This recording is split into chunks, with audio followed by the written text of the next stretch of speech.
Ainda me lembro do frio do chão do hospital contra os meus pés descalços quando decidi ir para casa mais cedo. Os médicos finalmente tinham me dado luz verde depois de 3 semanas de tratamento para uma pneumonia que quase me matou. Senhora Bennet, ainda não está a 100%, mas pode continuar a sua recuperação em casa, disse a doutora. Winters com um sorriso que não chegou verdadeiramente aos olhos. Estava tão entusiasmada por surpreender o Gregory, o meu marido há 8 anos, que nem sequer telefonei antes. Deus, como gostaria de o ter feito. O táxi parou em frente à nossa casa de estilo colonial em Westchester. A casa de sonho que compramos com parte da minha herança depois do meu pai falecer há 2 anos. Lembro-me de pensar como tudo parecia tão silencioso. O Audi do Gregory estava na entrada, o que não era surpreendente para uma tarde de terça-feira. Ele muitas vezes trabalhava a partir de casa. O que foi surpreendente foi ver o Lexus da minha mãe estacionado mesmo atrás. A mãe tinha ajudado desde que adoeci, supostamente a verificar a casa e a trazer refeições ao Gregory de vez em quando. Tinha me visitado no hospital ontem mesmo e não mencionou nada sobre passar por cá hoje. Mas, na verdade, senti-me aliviada. Ter os dois ali tornaria o meu regresso surpresa ainda melhor. Paguei ao motorista e levei a minha pequena mala pelo caminho até a porta, ainda sentindo-me fraca, mas energizada com a ideia de dormir na minha própria cama esta noite. Usei a minha chave para entrar o mais silenciosamente possível, a pensar que talvez os pudesse realmente surpreender. A casa estava estranhamente silenciosa, exceto por... Foi uma gargalhada vinda lá de cima. Fiquei imóvel, com a mão ainda na maçaneta da porta. Aquilo não parecia uma gargalhada da televisão. Soava como a gargalhada da minha mãe, aquele riso distinto que ela fazia quando estava a ser sedutora. Já a tinha ouvido incontáveis vezes em eventos no clube de campo, quando ela bebia martinis a mais. Não pode ser, murmurei para mim mesma, pousando a mala. Talvez ainda estivesse confusa por causa da medicação. Dirigi-me à escada, agarrando o corrimão com mais força do que o habitual, ainda fraca da doença. Cada degrau parecia 1 quilômetro enquanto subia. O coração começava a acelerar de uma forma que fazia os meus pulmões em recuperação arderem. A porta do quarto principal estava entreaberta e, antes mesmo de chegar ao topo da escada, ouvi a voz da minha mãe, ofegante e brincalhona, a dizer palavras que nunca mais conseguirei esquecer. Ela nunca precisa de saber, Grege. O que acontece quando a Caroline está fora, fica entre nós. Grege, o apelido que só eu usava para ele. Cheguei à porta e empurrei-a com dedos trêmulos. A cena diante de mim parecia saída de um pesadelo. A minha mãe, Elaine, de 54 anos, montada no meu marido na nossa cama, a blusa desabotoada, as mãos dele na cintura dela. Estavam tão absorvidos um no outro que nem repararam em mim até eu fazer um som. Não foi um grito nem um berro, mas um gemido patético e ferido que me escapou da garganta involuntariamente. Ambos se viraram, os rostos a transformarem-se do prazer para o choque num instante. O Gregory praticamente atirou a minha mãe de cima dele para o colchão. Caroline! Meu Deus, estás em casa, balbuciou, puxando freneticamente o lençol sobre si. Isto não é. Eu posso explicar. A minha mãe apertava a blusa aberta, o rosto uma máscara de choque, mas sem vergonha. Nem de longe vergonha suficiente. Querida, devias estar no hospital até sexta-feira, disse, como se a minha alta antecipada fosse de alguma forma culpa minha. Como se eu os tivesse apanhado numa má altura. Não conseguia respirar. A pneumonia que quase me matou não era nada comparada a esta traição sufocante. O meu marido e a minha mãe, na minha cama, enquanto eu lutava pela vida. Há quanto tempo? Consegui balbuciar, agarrando-me à ombreira da porta para não cair. Eles trocaram um olhar rápido que me disse tudo. Não era a primeira vez. Caroline, ainda estás a recuperar. Vamos falar quando estiveres mais forte, disse a minha mãe com a audácia de tentar parecer razoável, enquanto abotoava a blusa. Saiam! Gritei, com tanta força que entrei num ataque de tosse que me fez dobrar. Os dois, saiam! O Gregory saltou da cama, puxando as calças. Amor, por favor, deixa-me explicar. Foi um erro. Um erro terrível. Um erro é esquecer-se de pagar uma conta, Gregory, disse eu, de repente sentindo uma clareza gelada substituir o choque. Isto é uma escolha. Uma escolha nojenta que os dois fizeram repetidamente enquanto eu lutava para respirar numa cama de hospital. A minha mãe aproximou-se, estendendo a mão como se fosse consolar-me, como se tivesse esse direito. Caroline, querida, estás perturbada. Tens de te sentar antes que caias. Afastei-me do toque dela como se fosse veneno. Não te atrevas a fingir que te importas com a minha saúde agora. Como pudeste? A minha própria mãe. O olhar que trocaram confirmou os meus piores receios. Vi-o nos olhos deles. Não era apenas um caso isolado. Havia ali uma história. Virei-me e tropecei escada abaixo, quase a cair no meu estado debilitado. Ouvi-os a chamarem-me, a inventarem desculpas, a implorarem para eu me acalmar e conversar. Mas não havia nada a dizer. Nada que pudesse desfazer o que tinha visto ou apagar a traição que me cortava como vidro. Ao chegar ao fundo das escadas, uma onda de tontura invadiu-me e afundei-me no último degrau. O meu corpo a trair-me tal como eles. Ouvi-os a descer atrás de mim. Ambos se vestiam freneticamente. Caroline, por favor, ainda estás doente. Deixa-me levar-te de volta ao hospital, implorou Gregory, estendendo a mão para mim. Olhei para ele. Aquele homem que eu amava desde os tempos da faculdade. Aquele homem que segurou a minha mão durante o funeral do meu pai. Aquele homem que prometeu amar-me na saúde e na doença. E, ao lado dele, estava minha mãe. A mulher que me ensinou a ser forte, a valorizar-me, a nunca deixar que alguém me desrespeitasse. Não me toquem, sussurrei, demasiado fraca para gritar, a ambos. Naquele momento, enquanto me sentava ali a tremer de febre e traição, algo dentro de mim endureceu. Eu sabia exatamente o que ia fazer. Eles achavam que eu era fraca, que podiam aproveitar-se da minha doença, da minha confiança. Não faziam ideia do que estava para vir. O meu pai dizia sempre, Caroline, nascer rica é sorte, mas manter-se rica é estratégia. Enquanto olhava para as duas pessoas que mais me traíram, lembrei-me das suas palavras e senti algo como a força dele a fluir dentro de mim. Preciso de me deitar, disse baixinho. E depois vamos falar sobre o que acontece a seguir. Nenhum dos dois sabia que, quando eu disse o que acontece a seguir, não me referia à reconciliação ou sequer ao confronto. Falava de retaliação. Os dias seguintes foram um borrão de lágrimas, discussões e desculpas patéticas. O Gregory mudou-se para o quarto de hóspedes por minha insistência.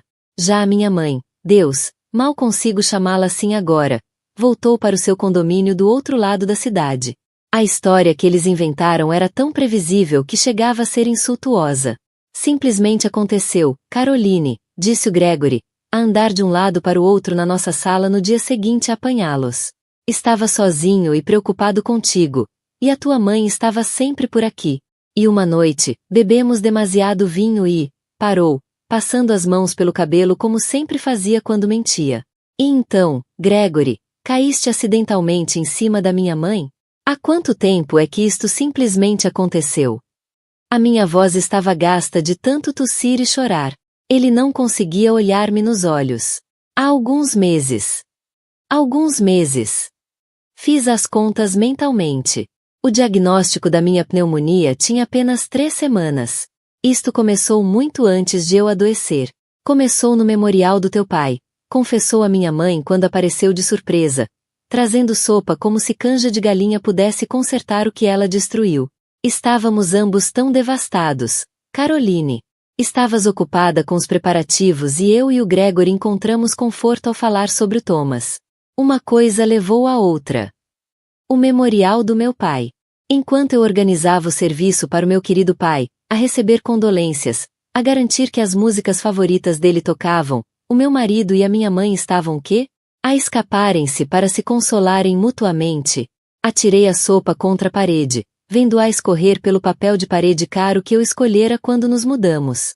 O estrondo deu-me um momento de amarga satisfação. Então estás a dormir com o meu marido há quase 2 anos? Perguntei com a voz perigosamente baixa. Desde que o pai morreu? Ela teve a decência de parecer envergonhada então. Não continuamente. Tentamos parar muitas vezes. Simplesmente, sai, disse eu, apontando para a porta. Nem consigo olhar para ti agora. Mas os dois continuavam a voltar. O Gregory com flores e promessas de que nunca mais aconteceria. A minha mãe com lágrimas e recordações de tudo que fez por mim, como se criar-me lhe desse o direito de dormir com meu marido. Estavam tão preocupados com o meu perdão, com fazerem-se sentir melhor, que nenhum dos dois notou que eu fazia chamadas telefônicas quando eles não estavam por perto. Nenhum questionou por que pedi o meu portátil, mesmo quando supostamente devia estar a descansar. Passei uma semana a fingir que considerava os seus pedidos de desculpa enquanto, em segredo, contactava o advogado do meu pai, James Whittaker. O pai sempre confiou plenamente no James. E agora eu entendia por quê. Quando lhe expliquei a situação através de uma linha segura, a resposta dele foi comedida mas solidária.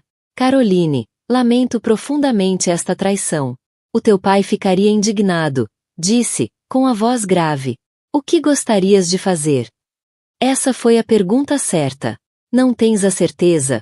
Ou talvez devais pensar em perdoar. Apenas um reconhecimento direto de que era necessário agir. Quero mudar o meu testamento e todas as minhas disposições financeiras, respondi. E preciso de compreender exatamente qual é a situação financeira da minha mãe.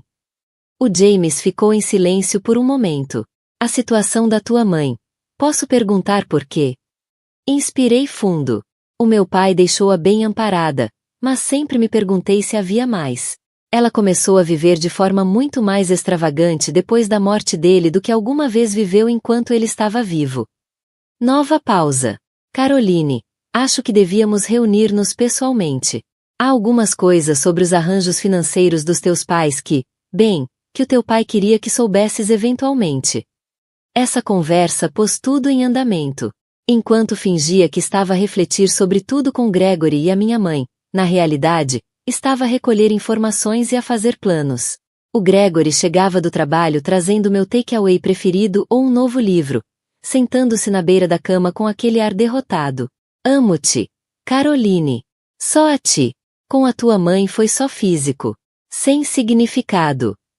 Dizia ele, como se isso tornasse tudo melhor. Eu olhava para ele com lágrimas nos olhos. Lágrimas verdadeiras. Porque, apesar de tudo, esta traição estava a destroçar-me por dentro. E dizia, preciso de mais tempo, Gregory. Isto não é algo que se ultrapasse assim.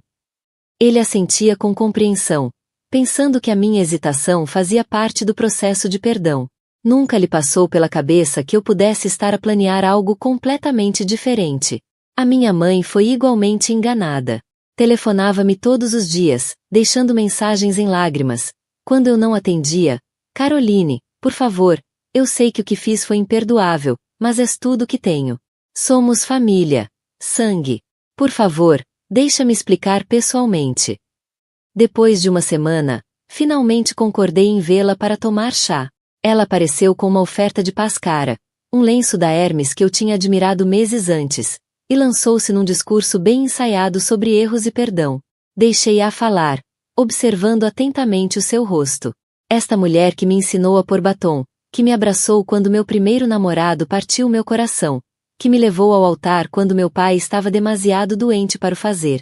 Esta mulher traiu-me da forma mais fundamental possível. Mãe, interrompe o seu monólogo, usando o termo deliberadamente para ver a reação dela. Iluminou-se instantaneamente, a esperança a brilhar nos olhos ao ouvir o tratamento familiar. Preciso de perceber uma coisa. Tu e o pai estiveram casados durante 30 anos. Alguma vez o traíste? A pergunta apanhou-a desprevenida. Pescou rapidamente os olhos e pousou a chávena com um ligeiro estalido. Claro que não. O teu pai e eu tivemos um casamento maravilhoso. Então por que, o meu marido, de todos os homens do mundo, por que o Gregory? Ela baixou o olhar, brincando com a aliança. Ainda a usava, 2 anos depois da morte do meu pai. Não sei, Caroline. Não foi planeado. O Gregory estava lá. Era atencioso. Compreendia o que eu estava a sentir, a perder o Thomas. A voz dela desvaneceu-se, sem convicção. O que ela não disse, o que não conseguia admitir, era algo que eu já suspeitava. A minha mãe sempre teve inveja de mim, da minha relação com meu pai, da minha herança, do meu casamento com Gregory, que era bem-sucedido por mérito próprio, mas que também beneficiava muito da fortuna e das ligações da minha família. Mal sabia ela que, enquanto estávamos ali a beber Earl Grey, o James Whittaker descobria provas que mudariam tudo. Provas que me dariam exatamente o que eu precisava para pôr o meu plano em marcha. Olhei para o rosto manchado de lágrimas da minha mãe e senti uma calma estranha a descer sobre mim. Preciso de mais tempo, mãe. Mas acho que vamos conseguir ultrapassar isto, eventualmente. O alívio no rosto dela era palpável, e estendeu-se para me apertar a mão. Oh Caroline, obrigada. Não te vais arrepender de nos dares outra oportunidade. Estava enganada nisso. Ambos se iriam arrepender profundamente. Só precisava de mais um pouco de tempo para preparar tudo na perfeição. A reunião com o James Whittaker mudou tudo. O escritório dele fazia-me sempre lembrar o meu pai. Os mesmos livros de capa em pele, o cheiro de colônia cara e papel, a competência silenciosa que fazia sentir-me mais segura só por estar ali. Caroline, concluí a investigação que pediste, disse ele, deslizando uma pasta sobre a secretária de Mogno. E receio que os resultados sejam perturbadores. Abri a pasta com mãos firmes. No interior estavam extratos bancários, transferências de propriedade e documentos legais que contavam uma história que o meu pai me tinha escondido. A tua mãe teve um caso durante a doença do teu pai, disse o James suavemente. Não com o Gregory, mas com o sócio do teu pai, o Richard Claney. Senti o sangue fugir-me do rosto. O Richard tinha sido como um tio para mim enquanto crescia. Tinha carregado o caixão no funeral do pai. Há mais, continuou o James. O teu pai descobriu o caso cerca de 6 meses antes de morrer. Mudou o testamento para reduzir significativamente a herança da tua mãe, colocando grande parte dela num fundo secundário que tu irias controlar ao fazeres 35 anos. Eu tinha 33 agora. Contudo, disse o James com a voz mais firme, o testamento atualizado desapareceu misteriosamente após a morte do teu pai. O que foi executado era uma versão mais antiga, que deixava tua mãe controlo direto de quase 40% do patrimônio. Sempre tive suspeitas, mas nenhuma prova. As minhas mãos apertaram-se à volta da pasta. E agora? E agora, disse o James com uma satisfação sombria, temos provas de que a tua mãe e o Richard conspiraram para esconder o testamento atualizado. Há mensagens de texto, Caroline, explícitas, a discutir como garantir que o Novo Testamento nunca visse a luz do dia. Achei que não podia sentir-me mais traída, mas estava enganada. A minha mãe não só tinha traído meu marido, ela traiu meu pai moribundo e potencialmente roubou milhões da minha herança. O que fazemos? Perguntei, a minha voz a soar distante, mesmo aos meus ouvidos. O James inclinou-se para a frente. Depende do que quiseres, Caroline. Temos provas suficientes para contestar a execução do testamento, potencialmente apresentar queixa criminal por fraude. Mas processos legais são confusos, públicos e podem arrastar-se durante anos. Recostei-me, a pensar no meu pai, que sempre preferiu soluções elegantes à força bruta. O que sugeres? Uma abordagem diferente, disse o James com um pequeno sorriso. Uma que te dá o que mereces sem o caos de um tribunal.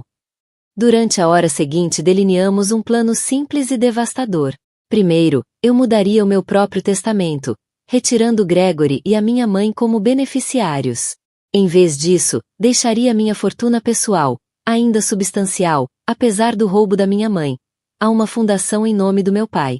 Segundo, usando as provas que o James reunirá, confrontaria minha mãe em privado com o ultimato.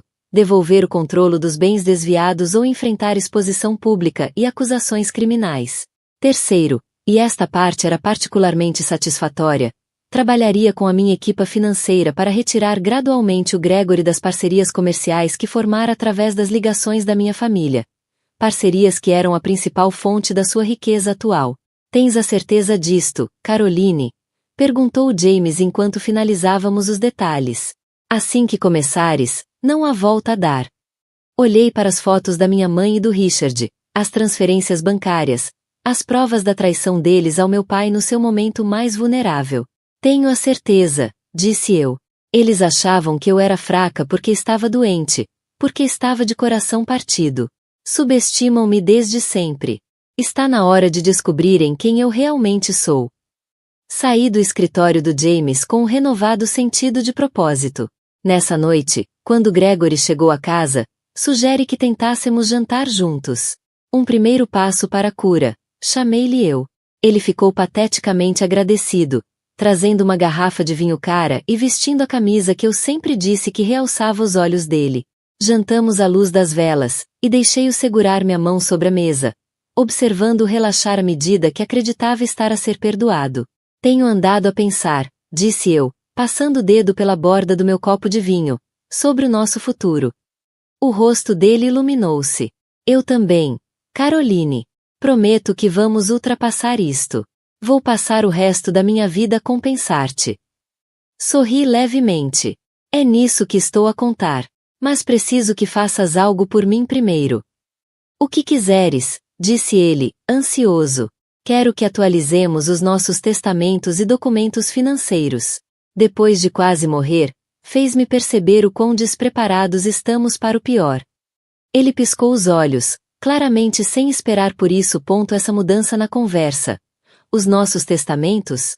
Claro, se isso te fizer sentir melhor. Mas estás bem agora, certo?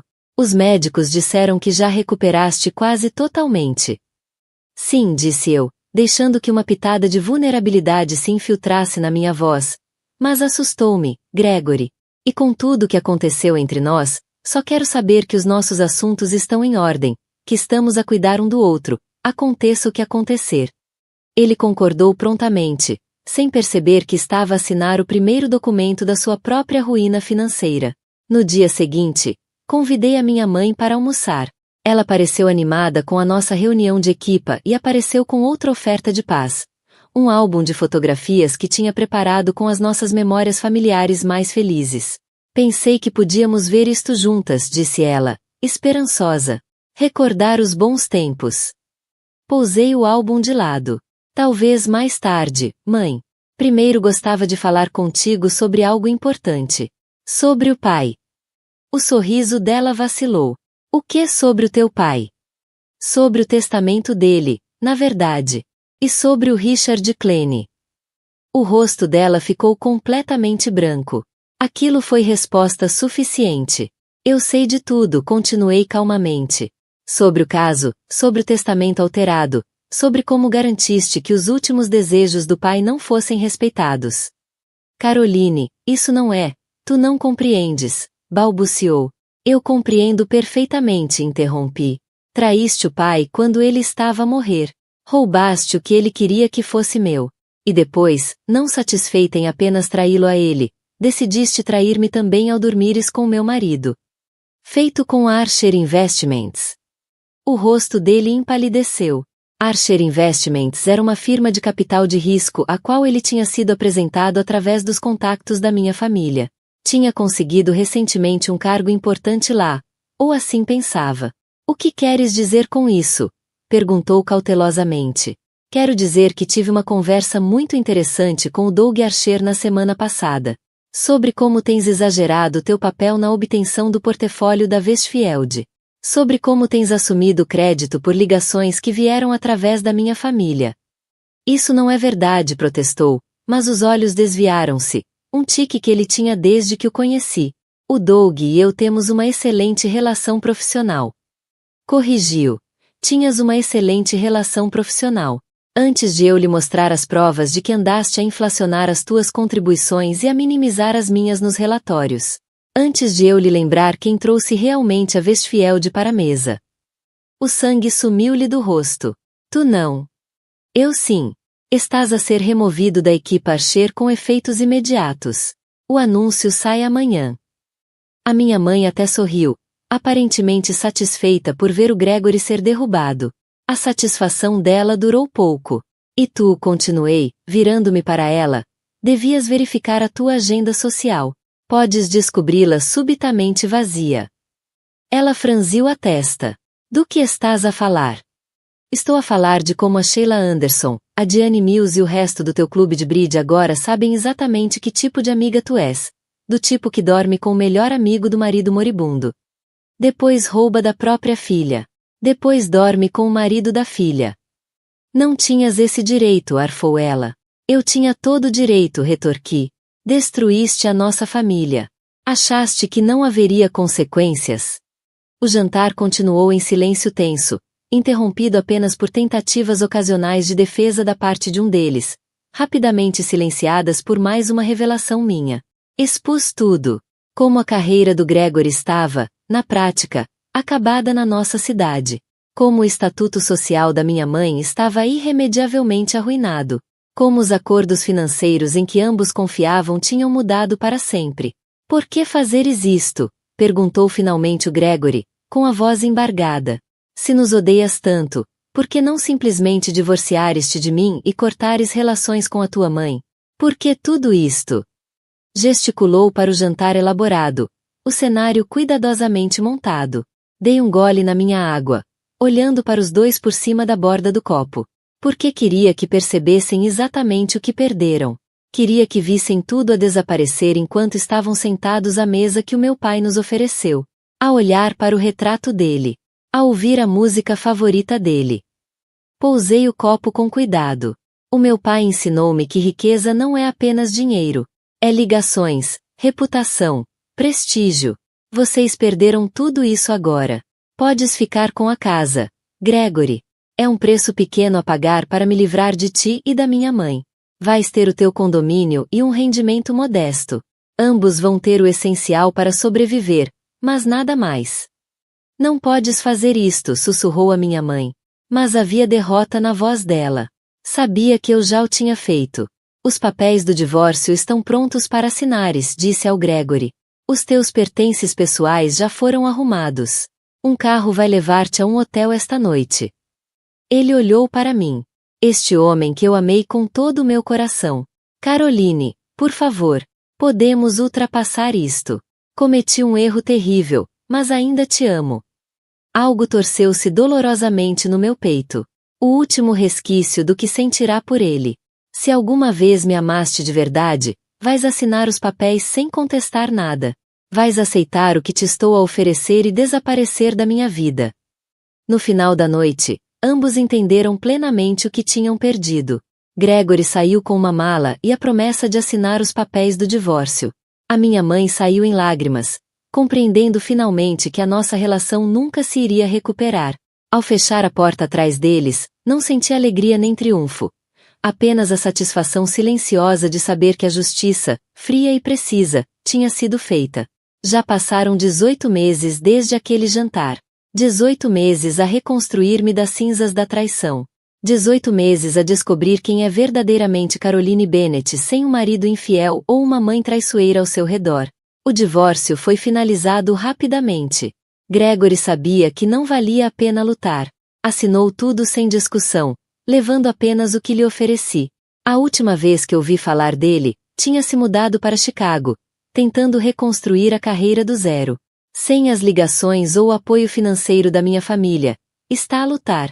Às vezes vejo atualizações dele no LinkedIn, desesperadamente a tentar parecer bem-sucedido enquanto aceita cargos muito abaixo do seu estatuto anterior. Não sinto nada ao vê-las. Nem satisfação, nem pena. Apenas vazio. A situação da minha mãe é semelhante. Mantenho o condomínio e tenho o suficiente para as necessidades básicas, mas o círculo social dela quase desapareceu. Aquelas mulheres do clube de campo que ela tanto queria impressionar agora mal reconhecem a sua existência. Ela envia postais no meu aniversário e no Natal, cada um cheio de súplicas por reconciliação. Devolvo-os fechados, sem abrir. Quanto a mim, prosperei de formas que nunca esperei. A fundação que criei em nome do meu pai, a Fundação Thomas Bennett para Práticas Empresariais Éticas, tornou-se a minha paixão. Trabalhamos com empresas para promover transparência nas suas operações e na sua governação. A ironia não me escapa. Usar dinheiro que quase me foi roubado para promover honestidade e integridade nos negócios. Vendi a casa em Westchester. Demasiadas memórias dolorosas assombravam os seus corredores. Agora vivo num apartamento iluminado pelo sol com vista para o Central Park. É mais pequeno, mas cheio apenas de coisas e pessoas com quem realmente me importo. Tornei-me mais seletivo em tudo. Os meus bens, os meus sócios, os meus amigos. O James Whittaker continua a tratar dos meus assuntos legais, mas tornou-se também um amigo. Às vezes almoçamos juntos e falamos sobre meu pai, O homem real, não a versão idealizada que a minha mãe tentou criar depois da morte dele. Através do James, voltei a ligar-me a partes da vida e do legado do meu pai que nunca soube que existiam. O teu pai estaria orgulhoso, disse-me o James recentemente, durante um café. Não só por como lidaste com a situação, mas por quem te tornaste por causa dela. Não sei se isso é verdade. Parte de mim pergunta-se se o pai teria preferido misericórdia à justiça. Mas depois lembro-me do rosto dele quando falava sobre princípios, sobre defender o que é certo, mesmo quando dói. Tenho de acreditar que ele compreenderia por que fiz o que fiz. No mês passado recebi um e-mail do Gregory. Está noivo outra vez. De alguém muito mais nova, claro. Queria esclarecer as coisas antes de começar a nova vida. Li o pedido de desculpas longo com interesse distante. Como rever um contrato de um negócio que já não me pertence. As palavras pareciam sinceras, mas não mexeram comigo. Respondi com um simples desejo-te tudo de bom e bloqueei o endereço. A minha mãe é mais persistente. Apareceu de surpresa no meu prédio na semana passada. Convenceu o porteiro a telefonar para cima. Concordei em encontrá-la no átrio. Território neutro. Estás maravilhosa, disse ela. Os olhos famintos por ligação. Envelheceu imenso no último ano e meio. As linhas à volta da boca mais profundas. O cabelo mais cinzento do que loiro agora. Obrigada, respondi, mantendo a distância. O que queres, Elaine? O uso do primeiro nome fê-la estremecer, mas continuou. Sinto a tua falta, Caroline. És a minha única filha. Este afastamento está a matar-me. Por um momento, ao vê-la tão diminuída, senti um lampejo de pena. Mas pena não é perdão. E não é suficiente para reconstruir o que ela destruiu. Devias ter pensado nisso antes de traíres o pai. Antes de me traíres a mim. Todos cometem erros, implorou ela. Até tu, Caroline. Um dia talvez também precises de perdão. Olhei para ela, realmente olhei, pela primeira vez em meses. Tens razão. Todos cometem erros. Mas o que fizeste não foi um erro. Foi uma série de escolhas calculadas que priorizaram os teus desejos em detrimento das pessoas que te amavam. Virei-me para sair. Depois parei. Já não te odeio. Isso é o melhor que posso oferecer neste momento. E era verdade. O ódio ardente arrefecera, deixando apenas a certeza tranquila de que fiz o que era preciso. Durmo bem à noite. Rio com frequência. Até comecei a namorar outra vez. Com cautela, seletivamente, com os olhos bem abertos. Às vezes penso naquele dia no hospital, quando a doutora Winters me disse que podia ir para casa mais cedo. Se tivesse telefonado antes. Se tivesse ficado mais um dia. Quão diferente seria a minha vida. Podia ainda estar casada com um homem que me traiu no meu momento mais vulnerável. Podia ainda estar a ser manipulada por uma mãe que me via como concorrência, em vez de filha. Em vez disso, estou de pé por conta própria. Mais forte. Mais sábia. E finalmente livre da teia de mentiras que teceram à minha volta. As luzes fluorescentes do corredor do hospital zumbiam por cima da minha cabeça enquanto eu caminhava em direção ao quarto dele. Os meus passos eram medidos, deliberados. Tinha recebido a chamada há 3 horas. O Thomas tinha sofrido um ataque cardíaco. Não foi pela mãe dele, nem pelo irmão, mas pelo pessoal do hospital, que encontrou meu número como contato de emergência. Irônico, não é?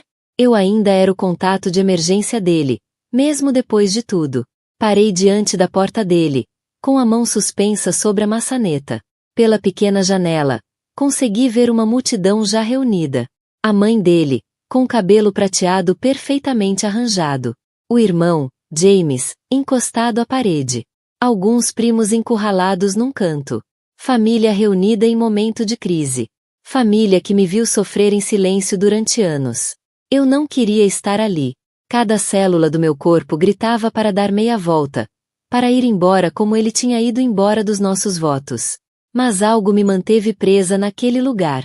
Talvez os últimos vestígios da mulher que eu costumava ser, aquela que acreditava na saúde e na doença. Empurrei a porta. A conversa na sala morreu instantaneamente. 8 pares de olhos viraram-se para mim. Uma mistura de surpresa, desconforto e, seria pena? A mãe dele avançou primeiro.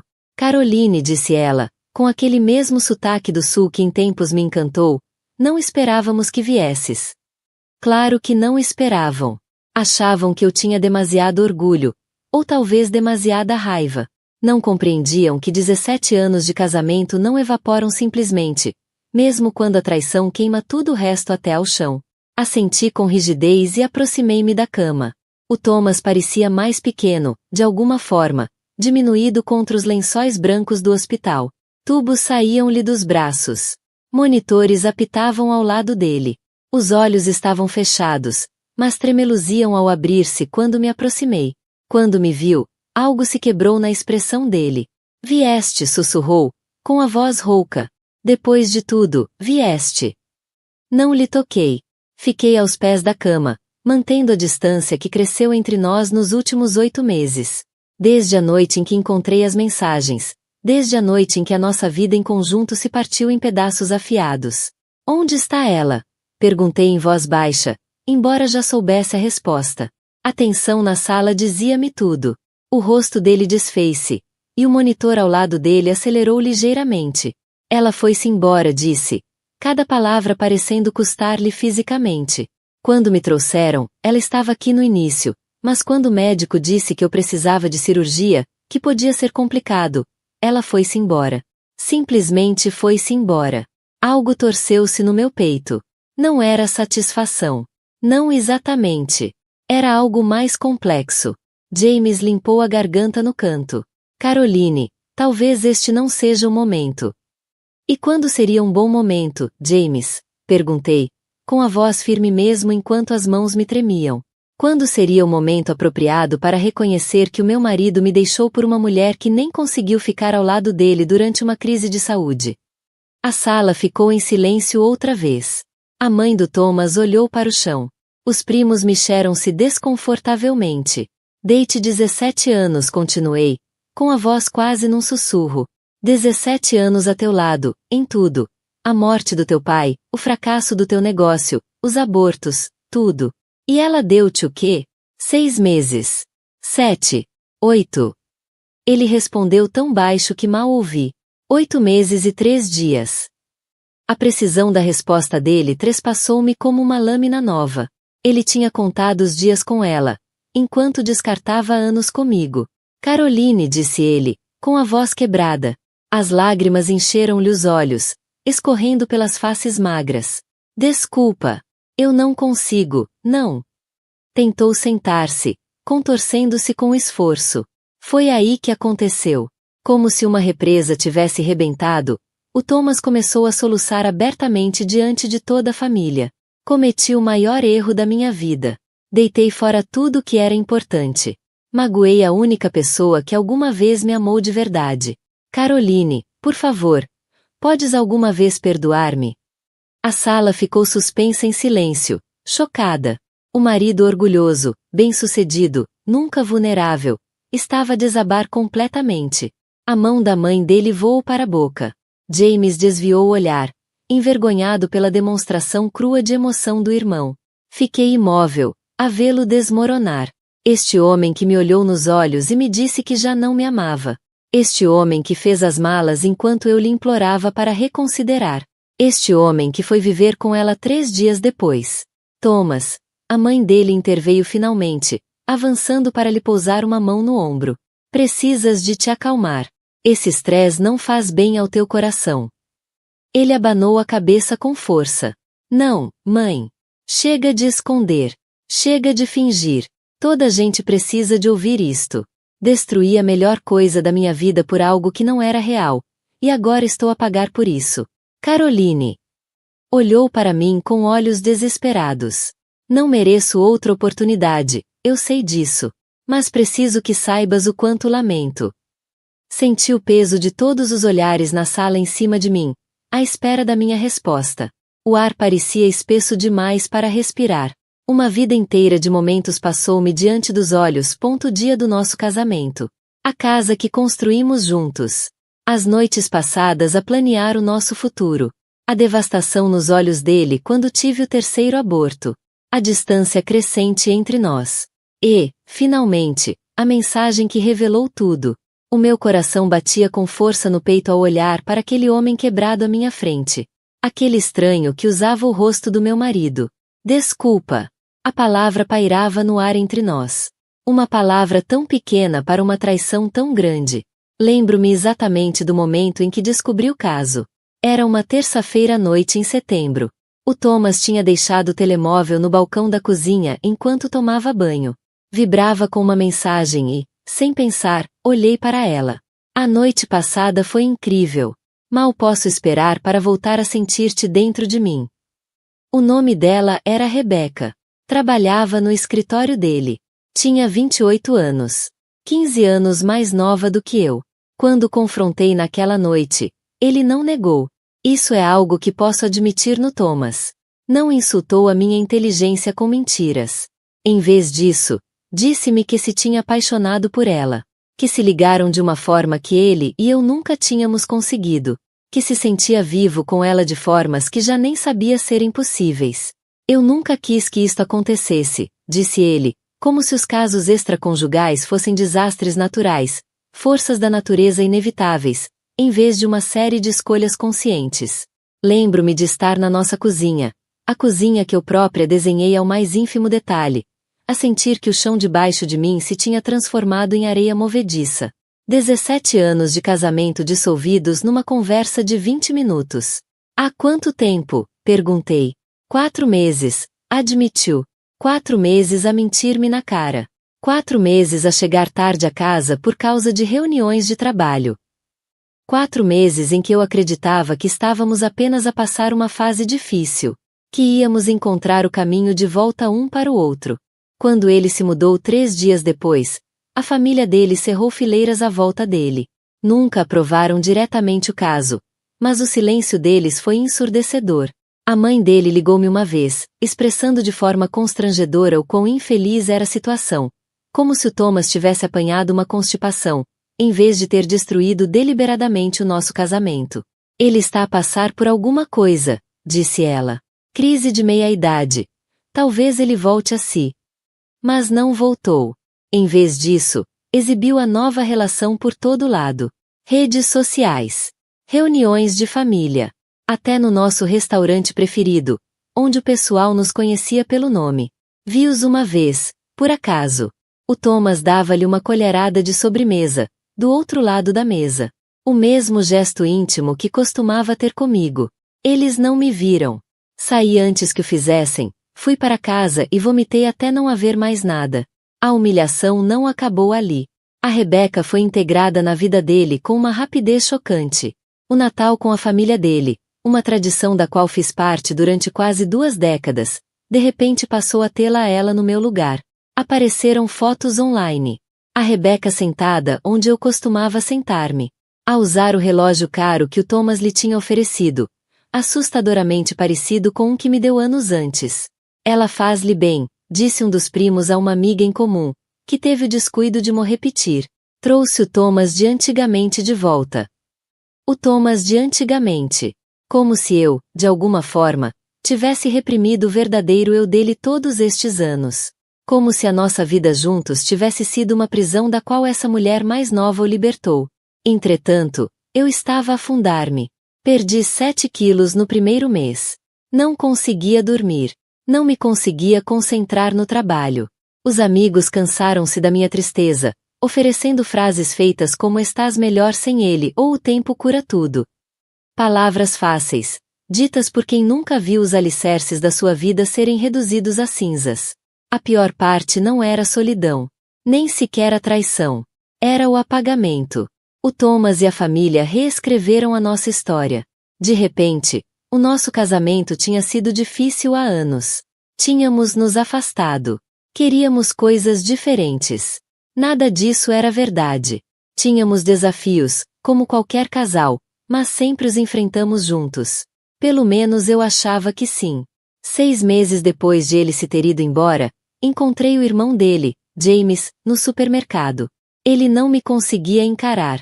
Como estás, Caroline? Perguntou, examinando uma lata de sopa com interesse fingido.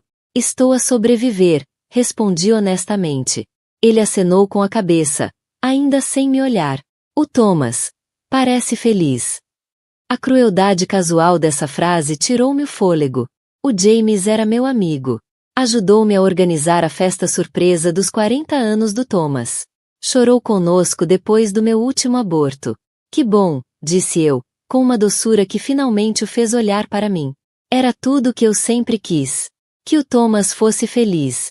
Mesmo que isso implicasse destruir-me no processo. Deixei o carrinho no meio do corredor e saí. Mais tarde, naquela noite, sentei-me no chão da casa de banho. A nossa casa de banho, aquela que eu e o Thomas remodelamos juntos, e chorei até a garganta me doer. Esse foi o fundo do poço. Essa foi a noite em que decidi que algo tinha de mudar. Durante tudo isto, o Thomas nunca pediu desculpa. Nem uma vez. Agiu como se sair fosse um direito. Como se eu devesse afastar-me com graça, em nome da felicidade dele. Esperava que eu desaparecesse em silêncio. Que facilitasse a transição para a nova vida dele. Sem culpas. E agora que estava ele, numa cama de hospital, com lágrimas a escorrer-lhe pelo rosto, a implorar perdão à frente da mesma família que o ajudou a trair-me. A mesma família que agora me observava, à espera de ver se eu ia absolver o seu filho dourado. Tornar este momento desconfortável mais fácil para todos. Para onde é que ela foi? Perguntei, com a voz surpreendentemente firme. O Thomas engoliu em seco. Ela disse que não se inscreveu para isto. Para a doença. Ela é jovem. Quer viver a vida dela. A voz dele desvaneceu-se. A realidade patética pairava entre nós. Quase me ri. A ironia cósmica era perfeita demais. Ela não se inscreveu para a doença. Ao contrário de mim, que literalmente jurei na saúde e na doença perante Deus e 200 testemunhas. E agora queres o quê? O meu perdão? A minha pena? Que eu volte? Perguntei, sentindo uma estranha calma invadir-me. Os olhos dele, aqueles olhos azuis familiares que um dia me olharam com amor, estavam agora desesperados. Só quero que saibas o quanto lamento. O quanto me arrependo de tudo. Deitei fora a melhor coisa da minha vida. Caroline. Fui um tolo. O que o Thomas e a família dele não sabiam, não podiam saber, era que eu já não era a mesma mulher que tinham descartado há 8 meses. A Caroline que agora estava ali diante deles era fundamentalmente diferente daquela que colapsou no chão da casa de banho naquela noite, a acreditar que a vida tinha acabado. Essa noite tinha sido o meu ponto de viragem. Depois de horas a chorar, levantei-me, salpiquei água no rosto e olhei-me ao espelho. Mal reconheci a mulher de olhos vazios que me devolvia o olhar. E algo dentro de mim mudou. Chega, sussurrei ao meu reflexo. Chega! Na manhã seguinte, liguei a Diane, a minha colega de quarto na faculdade, que se tinha tornado uma das advogadas de divórcio mais implacáveis da cidade. Mantivéramos contato ao longo dos anos, mas eu andava a evitar as chamadas dela desde que o Thomas saiu. Em parte porque não estava pronta para tornar a separação legal. Em parte por vergonha. Já era tempo, disse ela quando lhe expliquei a situação. Venha ao meu escritório amanhã de manhã, às 9 em ponto. E, Caroline, traz todos os documentos financeiros que encontrares. Essa reunião mudou tudo. A Diane expôs a realidade que eu andava a evitar. O Thomas andava a desmembrar as nossas finanças, meticulosamente, meses antes de me deixar. Pequenos levantamentos. Contas de investimento esvaziadas. Um novo cartão de crédito separado que eu desconhecia. Isto não foi impulsivo, disse a Diane, sem rodeios. Ele planeou esta saída enquanto dormia ao teu lado todas as noites. Esse conhecimento devia ter me destruído. Em vez disso, endureceu algo dentro de mim. Se o Thomas foi metódico ao destruir o nosso casamento, eu podia ser igualmente metódica ao proteger-me. Sob a orientação da Diane, comecei a reunir provas. Extratos bancários. Registros de propriedade. Declarações fiscais. Documentei cada movimento financeiro do Thomas no ano anterior à separação. Contratei um contabilista forense, que descobriu que o Thomas estava a esconder bens, incluindo um pequeno apartamento comprado 3 meses antes de me deixar. Não o confrontei com nada disto. Em vez disso, esperei. A paciência tornou-se a minha arma. Enquanto Thomas desfilava pela cidade com a Rebecca, convencido de que eu estava a desmoronar, Eu construía discretamente um caso que garantiria que não ficaria sem nada. Também tomei outra decisão crucial nessa altura. Entrei em contato com a Eleanor Richardson, a principal acionista da empresa do Thomas e uma velha amiga da família. Sempre mantive uma boa relação com a Eleanor, que tinha perdido o marido para o cancro 5 anos antes. Ligamo-nos através dessa dor comum, embora minha perda fosse de filhos nunca nascidos, e não de um cônjuge. O nosso almoço era, em aparência, social. Mas eu tinha um propósito. O Thomas não sabia que a Eleanor me tinha confidenciado preocupações sobre a direção da empresa. Ela acreditava que o Thomas estava a correr riscos desnecessários com o dinheiro dos investidores. Tinha saudades das nossas conversas, Caroline, disse a Eleanor, enquanto estávamos sentadas no clube de campo. A situação do Thomas tornou tudo estranho, para dizer o mínimo. Imagino que sim, respondi. Embora tenha aprendido que o Thomas lida bem com estranhezas, desde que lhe convenham. A Eleanor lançou-me um olhar perspicaz. Estás diferente. Tens uma firmeza agora. Sorri. A traição tende a afiar a perspectiva de uma pessoa. Depois, cuidadosamente, deliberadamente, expus o que sabia sobre as manobras financeiras do Thomas, não só nas nossas contas pessoais, mas nos padrões que observei na forma como ele geria os fundos da empresa. Sugere que, se ele era capaz de esconder dinheiro da esposa com quem esteve 17 anos, talvez também fosse capaz de esconder coisas dos acionistas. A Eleanor pousou o garfo. Estás a sugerir que eu audite o departamento do Thomas? Não estou a sugerir nada, respondi, com suavidade. Estou apenas a partilhar uma observação, entre amigas. 2 semanas depois, a Eleanor iniciou uma auditoria completa de todas as atividades financeiras executivas. O Thomas não ligou aquilo a mim. Por que haveria de o fazer? Na cabeça dele, eu provavelmente ainda estava a chorar no chão da casa de banho. Também restabeleci contato com o antigo sócio do Thomas, o Michael, que tinha saído da empresa em circunstâncias misteriosas 2 anos antes. O Thomas disse a todos que foi uma separação amigável. Mas eu sempre suspeitei que havia mais por trás da história. Durante uns copos, o Michael confirmou as minhas suspeitas. O Thomas afastou-me porque eu questionei algumas das decisões financeiras dele. Ameaçou fazer parecer que eu estava a desviar dinheiro se não saísse em silêncio. Estarias disposto a partilhar essa informação com certas pessoas? Perguntei. O Michael estudou-me por um longo momento. Sabes, Caroline, ele dizia sempre que tu eras a doce e ingênua na relação. Acho que ele nunca fez ideia de quem era realmente a mulher com quem se casou. Sorri. Poucas pessoas sabem. Durante todo este tempo, mantive um exterior perfeito. Quando os amigos perguntavam como estava a lidar com tudo, dizia que estava a levar um dia de cada vez. Quando a família do Thomas fazia tentativas desajeitadas de contato, era educada, mas distante. Nunca falei mal do Thomas em público. Nunca revelei os meus planos. Apenas esperei. E preparei-me. Frequentei terapia todas as semanas, não apenas para processar o luto, mas para fortalecer-me. Inscrevi-me num ginásio. Reaproximei-me de amigos que o Thomas tinha afastado subtilmente ao longo dos anos. Redecorei a nossa casa, agora minha, apagando a presença dele, divisão por divisão. Consultei o meu próprio consultor financeiro, reestruturei os meus investimentos e garanti o meu futuro. O Thomas sempre geriu o nosso dinheiro, insistindo que sabia o que era melhor, por causa da profissão dele. Descobri que eu tinha mais cabeça para finanças do que ele alguma vez me fez acreditar. 6 meses depois desta campanha silenciosa, a Diane ligou-me com novidades. A auditoria encontrou irregularidades, disse ela. Irregularidades graves. A Eleanor quer reunir-se. A reunião ficou marcada para a semana seguinte. 3 dias antes de acontecer, o Thomas teve o ataque cardíaco. Por isso, enquanto eu estava ali, naquele quarto de hospital, a ver o Thomas implorar perdão, eu já não era só uma esposa traída perante o marido infiel. Era uma mulher que, metódica e silenciosamente, se tinha reconstruído enquanto desmantelava as estruturas que permitiram que ele me magoasse. As lágrimas dele não me comoveram. Os olhares desconfortáveis da família não me intimidaram. Eu tinha algo muito mais valioso do que a aprovação deles. Agora eu tinha poder. Poder verdadeiro. Não o tipo que vem de ser a esposa de alguém, mas aquele que vem de estar firme no próprio chão. Caroline, suplicou Thomas de novo, estendendo-me a mão. Por favor, diz alguma coisa. Olhei para a mão dele. A mesma mão que segurou a minha através de 3 abortos devastadores.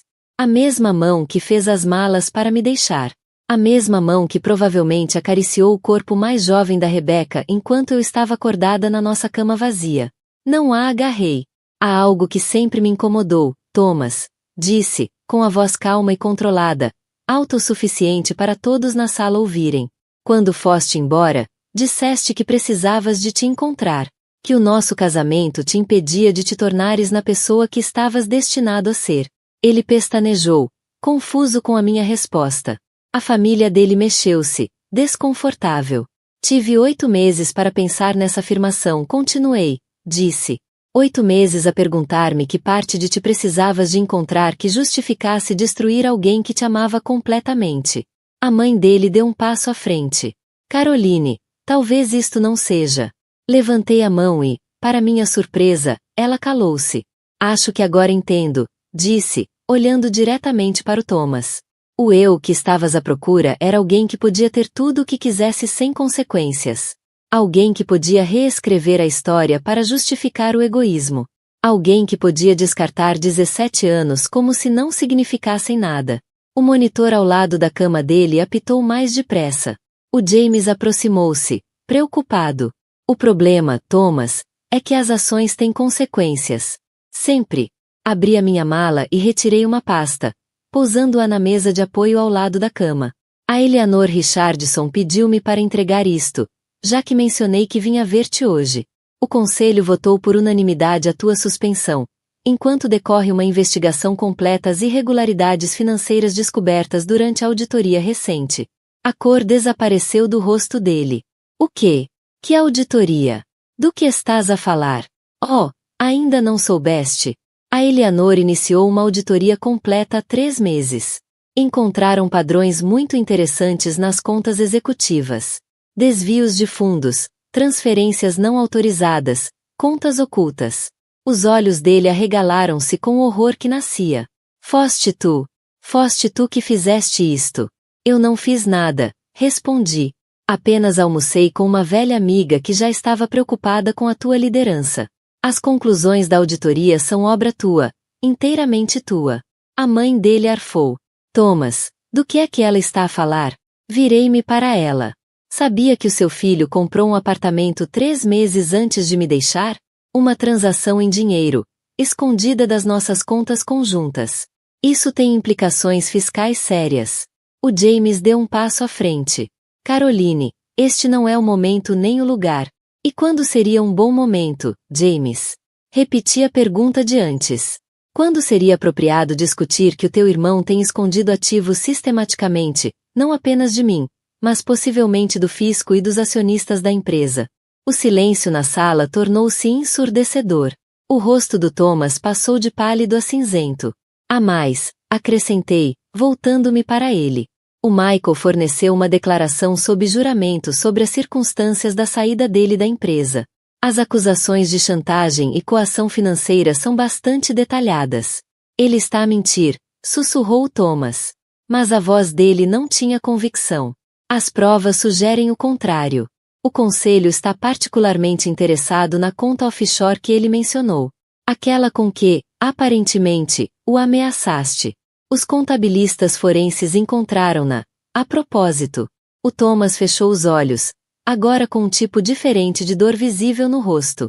Não podes fazer isto, disse finalmente. Sou teu marido.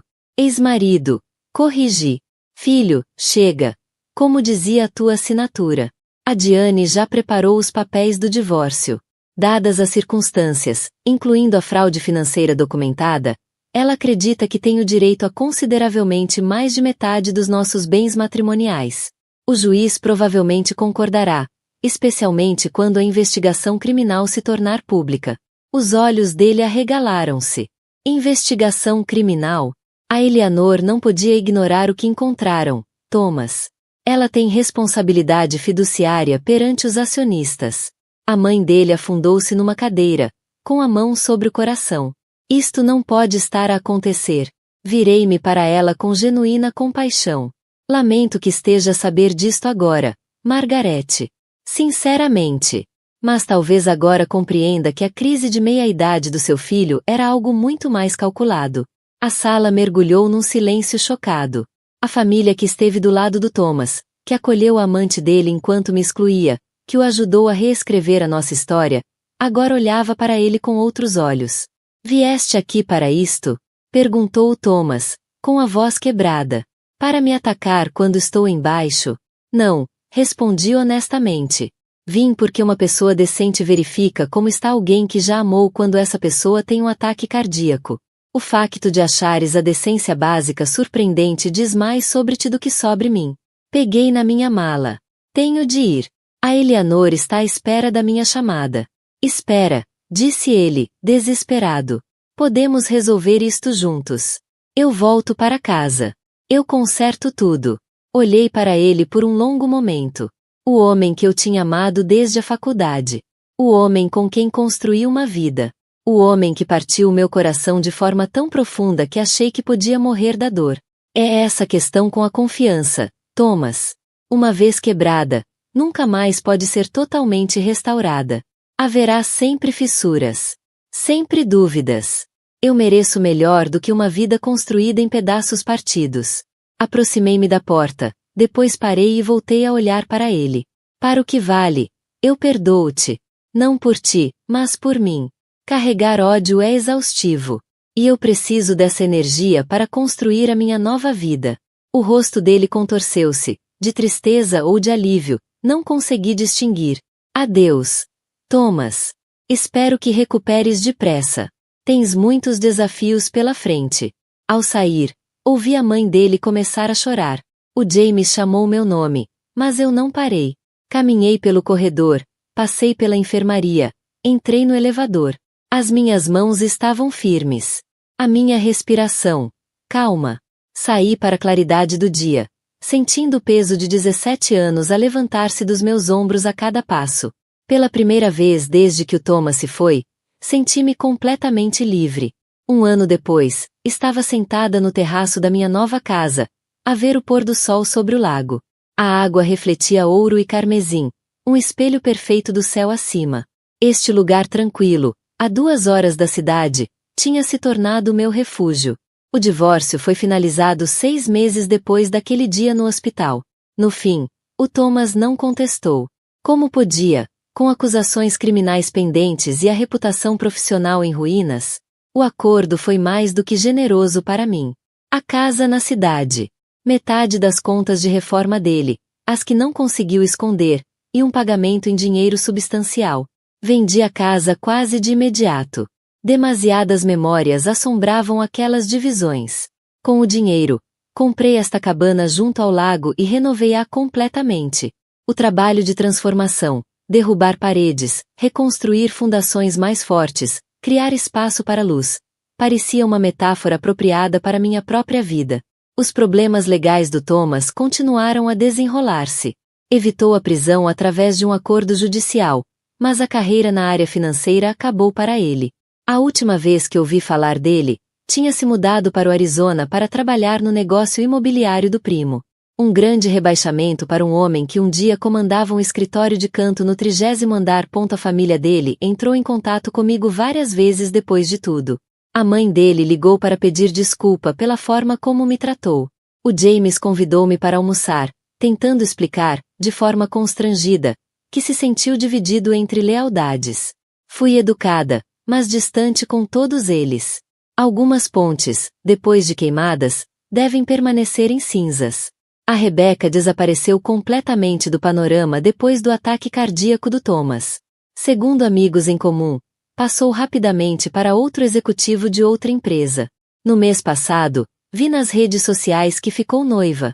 Percebi que conseguia olhar para as fotos dela sem sentir absolutamente nada. Nem raiva, nem mágoa, nem sequer satisfação por ter tido razão quanto ao caráter dela. Ela simplesmente deixou de importar para mim. O que importava era a vida que eu estava a construir, dia após dia. Comecei um pequeno negócio de consultoria, aproveitando as ligações que tinha feito ao longo dos anos em trabalho voluntário. Aparentemente, eu tinha um talento natural para organização e planeamento estratégico, algo que os clientes valorizavam imenso. O negócio cresceu de forma estável, permitindo-me trabalhar principalmente a partir do meu refúgio à beira do lago, viajando a cidade apenas quando necessário. Reaproximei-me de velhos amigos e fiz novos. Juntei-me a um clube de leitura local e comecei a praticar caiaque. Voltei a namorar, com cautela. Nada sério por agora, mas estava aberta a possibilidades de uma forma que, há um ano, nunca teria imaginado. Eu e a Eleanor mantivemos a amizade, encontrando-nos mensalmente para almoçar na cidade. Ela ofereceu-me um lugar no conselho de uma organização sem fins lucrativos que preside, e eu aceitei. O trabalho era significativo, as ligações, valiosas. Mais importante ainda, representava uma parte da minha identidade completamente separada da minha antiga vida como esposa do Thomas. Na semana passada, a Diane e eu jantamos juntas para celebrar o primeiro aniversário do que chamamos, em tom de brincadeira, o meu dia da independência, com champanhe. Ela perguntou-me se tinha algum arrependimento. Sobre o divórcio, sobre ter exposto Thomas, sobre me ter afastado. Qualquer coisa, disse ela. Tudo isso. Ponderei bem a pergunta. Lamento não ter valorizado a mim mesma mais cedo. Lamento ter acreditado que a felicidade dele era mais importante do que a minha dignidade. Mas o resto? Não. Estou exatamente onde preciso de estar. Mais tarde, nessa noite, depois de a Diane ir embora, sentei-me sozinha na minha varanda, sob um céu cheio de estrelas. Pensei na mulher que fui. Naquela que media o próprio valor pelos olhos de outra pessoa. Naquela que acreditava que amar significava suportar qualquer dor, aceitar qualquer traição. Naquela que quase desapareceu a tentar ser o que outro queria. Essa mulher desapareceu, substituída por alguém mais forte, mais clara, mais certa do seu valor. A transformação não foi fácil nem linear. Ainda havia dias em que o luto me apanhava de surpresa. Dias em que questionava as minhas escolhas, em que sentia falta da simplicidade de fazer parte de um nós em vez de apenas um eu. Mas esses dias tornavam-se cada vez mais raros. A dor diminuía. O futuro brilhava mais. O meu telemóvel vibrou com uma mensagem. Era do Michael, o ex-sócio do Thomas, que tinha ajudado a expor as irregularidades financeiras. Tínhamos desenvolvido uma amizade inesperada ao longo do último ano. Amanhã, caminhada, ainda de pé, escreveu ele. Sorri e respondi. Claro. Levo o café. Pousei o telemóvel e voltei a olhar para o lago. A água tinha escurecido com a noite, mas ainda se viam as ondas suaves a bater na margem. Movimento constante. Mudança constante. E, ainda assim, paz. Um sentimento de que tudo estava como devia. Pensei numa coisa que a minha avó costumava dizer. A vida acontece duas vezes. Uma quando a vivemos. Outra quando escolhemos recordá-la. Durante demasiado tempo, deixei que a versão do Thomas sobre a nossa história ofuscasse a minha. Nunca mais. Esta agora era minha história. A minha vida. As minhas escolhas. O meu futuro.